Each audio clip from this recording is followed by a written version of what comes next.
शिंदेंच्या शिवसेनेच्या मंत्र्यांसाठी अडीच वर्षाचा फॉर्म्युला ठरलाय। 2.5 वर्षांनी शिंदेंच्या शिवसेनेच्या मंत्र्यांचं खांदेपालट होणार आहे। पहिल्या 2.5 वर्षामध्ये काही आमदारांना मंत्रिपद मिळेल आणि नंतरच्या 2.5 वर्षात नव्यांना संधी दिली जाईल।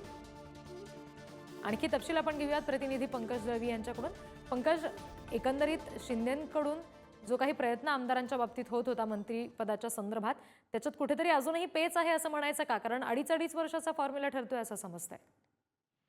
नाही, याचं सगळ्यात महत्वाचं कारण म्हणजे एकनाथ शिंदे यांच्या शिवसेनेमध्ये जे आमदार आहेत त्या इच्छुकांची संख्या मोठी आहे। 2 ते 3 टर्म आमदार असलेल्या 3 ते 4 टर्म आपण म्हणू शकतो आमदारांची संख्या मोठ्या प्रमाणात आहे। त्यामुळे प्रत्येक जण इच्छुक आहे आणि या इच्छुकांना नाराज करणं हे संघटनात्मक पातळीवरती एकनाथ शिंदे यांच्या पक्षासाठी त्रासदायक ठरू शकतं आणि म्हणून एकनाथ शिंदे यांनी फिरती मंत्रिपद ठेवण्याच्या बाबतीत जे आहे ते निर्णय घेतल्याचं समजतंय। पहिली 2.5 वर्ष मंत्र्यांना दिला जाईल, त्याच्यानंतर दुसऱ्या मंत्र्यांना पुढच्या 2.5 वर्षात दिलं जाईल। मात्र याच्यामध्ये कुठेतरी कॅटेगरी केलेल्या असतील। जे सुरुवातीच्या ह्याच्यात प्रमुख मंत्री आहेत त्यांची मंत्रिपद कायम राहतील। जी पहिली 3 ते 4 मंत्री आहेत, 5 मंत्री, त्यांची मंत्रिपदही कायम राहतील।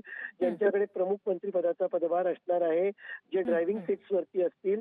दुसरे जे मंत्री असतील त्याच्यामध्ये सेकंड क्रायटेरिया लावला जाईल।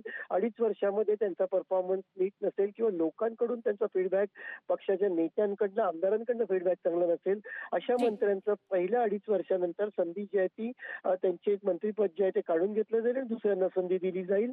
आणि तिसऱ्या कॅटेगरीमध्ये जे येतात त्यांना मंत्रिपद देतानाच या बोलीवरती दिलेलं असणार आहे की पुढच्या 2.5 वर्षानंतर तुमचं मंत्रिपद जे आहे ती संधी दुसऱ्याला देण्यात येईल। जी पंकज, धन्यवाद दिलेल्या माहितीसाठी।